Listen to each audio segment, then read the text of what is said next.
Graças e paz, meus irmãos e irmãs, queridos e queridas. Sou o pastor Jonadir Moraes e estaremos juntos nessa caminhada de lançar sementes de esperança com a finalidade de trazer a você motivação, encorajamento e esperança de dias melhores.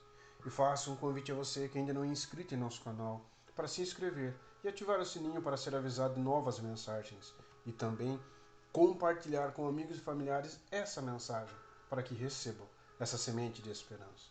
E no final, estarei orando por você e sua família. Agora, vamos refletir juntos na mensagem de hoje.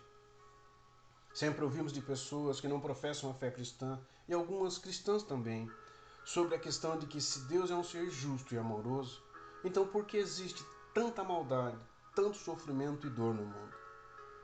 Há também a pergunta sobre de como foi que surgiu todo esse ódio, essa raiva que traz o desejo de vingança, de destruir o outro. E nesse mesmo contexto, porque se criam tanto falsos ídolos com a intenção de colocar esperança em algo? Porque as pessoas fazem devoções nos santuários de suas cobiças, de seus egoísmos e das guerras internas e externas. Como foi que a espécie humana, que Deus fez a própria imagem e semelhança, afundou a tal ponto na depravação que os 10 mandamentos tiveram que ser revelados com a exigência de que fossem respeitados para que pudéssemos ter uma vida santa? Porque Deus, que nos criou perfeitos no Éden, teve que enviar o próprio Filho para nos salvar da morte eterna. Como foi que as criaturas de Deus tornaram-se tão cheias de luxúria e tanta maldade? Para entendermos isso, para compreendermos com clareza porque uma nação se lança contra a outra, porque as famílias se antagonizam, porque todos os jornais estão cheios de notícias de atos insanos e violentos, de tanta brutalidade e ódio, devemos nos remontar ao início. Devemos nos remontar à história de Adão no Éden, voltar ao primeiro capítulo do Gênesis. Há quem diga que esta história, bem conhecida da criação, é apenas um mito. Dizem que é apenas uma forma simples de explicar uma pergunta irrespondível às crianças. Mas não é verdade. A Bíblia nos diz com exatidão o que aconteceu no início e por que, desde então, o homem segue os passos firmes pelo caminho da própria destruição. Em Gênesis capítulo 3, do versículo 16 e 17, temos um resumo da história que nos mostra como passou a ser a vida depois que o ser humano pecou contra Deus, desobedecendo uma ordem direta. E o texto assim nos diz. E o Senhor Deus disse à mulher: você terá muitas dores durante a gravidez.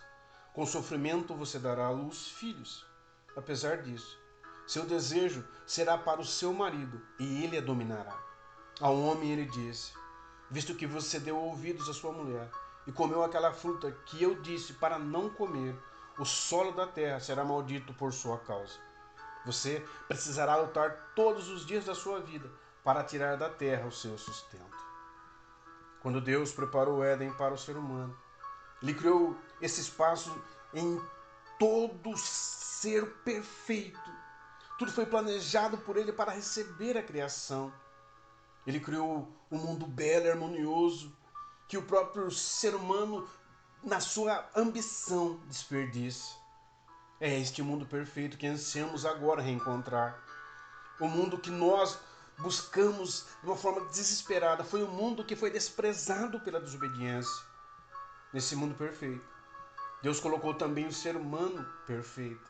Adão era perfeito porque nada feito por Deus pode ser menos que perfeito.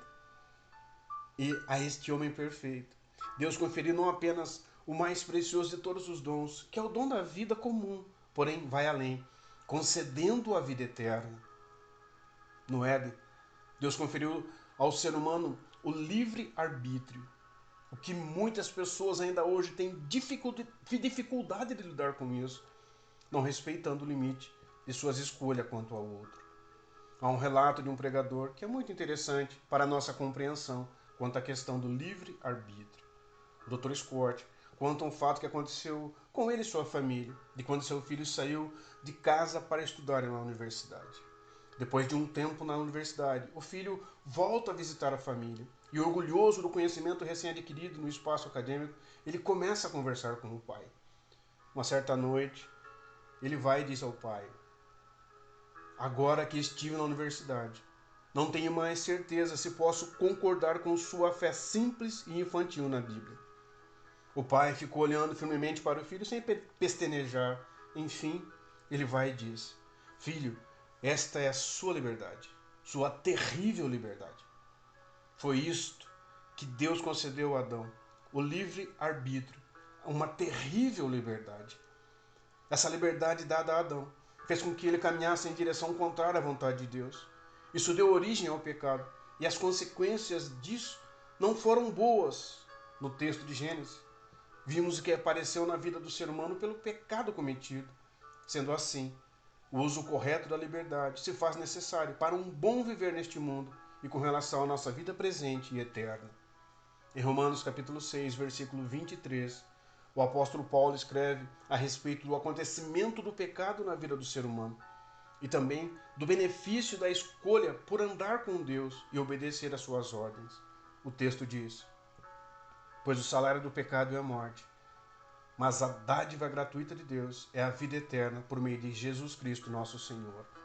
Precisamos ter esclarecido em nossa mente que primeiro ser humano não foi nenhum habitante das cavernas, no sentido como pintam na história da evolução.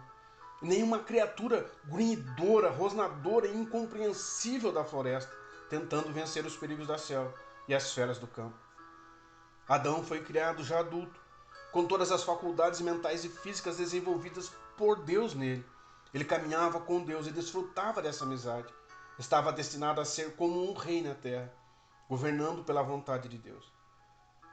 Esta, então, era a posição de Adão enquanto estava no Éden. O ser humano perfeito, o primeiro homem, com o seu inestimável, essa sensação de estar em Deus e andando com Deus. Senão terrível, o que mais prejudica a ele foi o dom da liberdade, essa terrível liberdade. Adão tinha liberdade total, liberdade de escolher ou de rejeitar, liberdade de obedecer às ordens de Deus ou de contrariá-las, liberdade de ser feliz ou infeliz, pois não é a simples posse da liberdade que torna a vida satisfatória. É o que decidimos fazer com nossa liberdade que determina se encontraremos ou não a paz em Deus e em nós mesmos. Não se esqueça de que você também possui essa liberdade. Veja muito bem o que você tem feito com ela, porque é a sua responsabilidade muitas coisas que acontecem em sua vida. Pense a respeito disso. Vamos orar. Pai, em nome de Jesus, eu peço que através do Espírito Santo o Senhor ministre graça sobre as nossas vidas. Precisamos sim compreender que o Senhor nos dá o livre-arbítrio, o direito de escolha. O Senhor não obriga ninguém a fazer nada. O Senhor não obriga nós a servirmos. O Senhor não obriga nós a respeitarmos o outro. O Senhor não obriga nós nos esvaziarmos de nós mesmos. O Senhor não há obrigação, é pela nossa própria vontade. O Senhor vai nos dando oportunidade para que a gente venha a ter uma vida melhor, decidir ser melhor. É uma escolha. Devemos pensar em Ti, na Tua palavra. Devemos pensar naquilo que o Senhor já fez por nós em Cristo. O Senhor nos escolheu para sermos mensageiros da paz no mundo. Quando nós nos rendemos a Cristo, entregamos a nossa vida a Ele, nós escolhemos. O Senhor decidiu nos amar. Uma escolha do Senhor. E nós precisamos refletir este amor obedecendo por livre vontade, não sendo obrigado.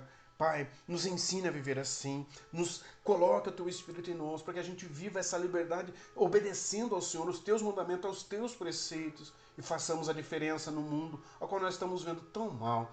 Queremos a Tua bênção, queremos que o mal vá embora, queremos, a Deus, que as trevas elas desapareçam, mas precisamos mudar, trazer a santidade para o nosso viver, para o nosso coração, para que as trevas vão embora, para que o mal deixe de existir em nosso meio de vida. Tanta maldade crescendo, porque a luz está se apagando. Pai, através do Teu Espírito, gera em nós esse desejo e transforma a nossa vida. Transforme agora, em nome de Cristo, ó Deus, cada família, cada lar, para a honra, para a glória do louvor do Teu nome eu te peço. Amém e amém.